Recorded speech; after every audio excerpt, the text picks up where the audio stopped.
गंगाधराय शिव गंगाधराय हर हर भोले नमः शिवाय।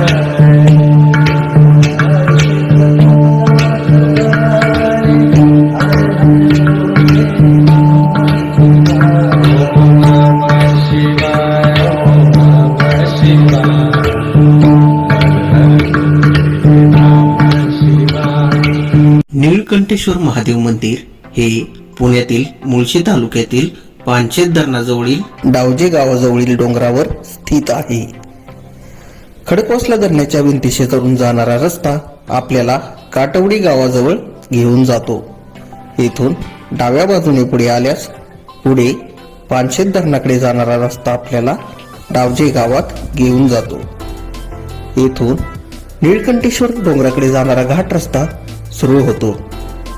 छोटा आणि कच्चा घाट रस्ता पार करून आपण डोंगराच्या पायथ्याच्या वाहनतळापर्यंत येऊन पोहोचतो.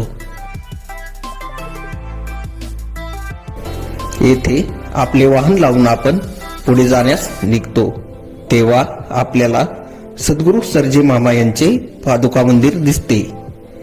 मंदिराचे वातावरण शांत आणि प्रसन्न असून पादुका मंदिरामध्ये मामांच्या छायाचित्राखाली पादुका स्थापन केल्या आहेत. दर्शन घेऊन आपण निळकंठेश्वराचे दर्शन घेण्यासाठी डोंगर चढायला सुरुवात करतो. वर जाण्यासाठी काही चढणीपर्यंत पायऱ्या केल्या आहेत.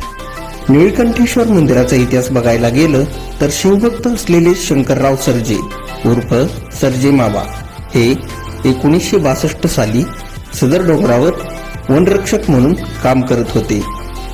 एके दिवशी साक्षात भगवान शंकराने सदर वनामध्ये विशिष्ट ठिकाणी जमिनीमध्ये मी व माझा नंदी गाढलो गेलो असून मला बाहेर काढ असा दृष्टांत दिला.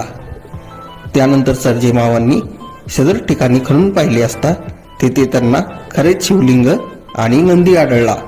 महादेवाच्या प्रेरणेतून त्यांनी तेथे मंदिर उभारले आणि व्यसनमुक्ती अभियान सुरू केले आणि मोठा समुदाय त्यांनी दारूच्या व्यसनापासून मुक्त केला आणि शिवभक्तीतून व्यसनमुक्तीकडे हा मौल्यवान संदेश त्यांनी दिला.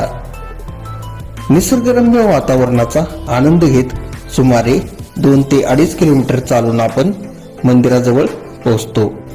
सुरुवातीलाच निद्रिस्त अवस्थेतील मारुतीची मूर्ती आपले लक्ष वेधून घेते.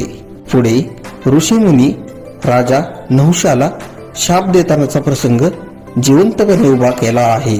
पुराणांमधील विविध प्रसंग पाहत आपण पुढे येतो. येथे भगवान विष्णूचे दशावतार साकारले आहेत. त्याच्या शेजारीच द्रौपदी वस्त्रहरणाचा प्रसंग उभारला आहे.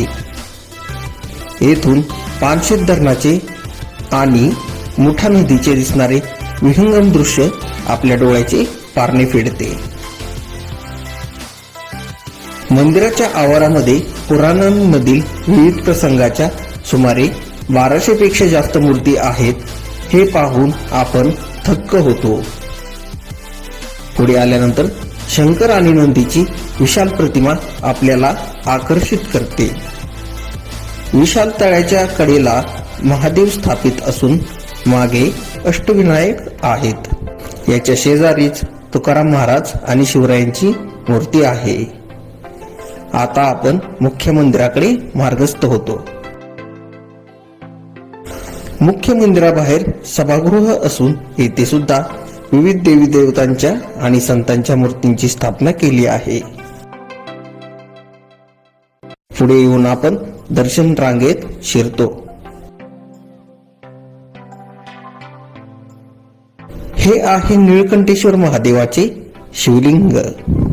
मंदिराबाहेर सर्जे मामांचे आसन असून त्यासमोर शिवपार्वतीची मूर्ती आहे. पुण्यापासून जवळ असलेल्या या शिव मंदिराला किमान एकदा तरी भेट दिलीच पाहिजे.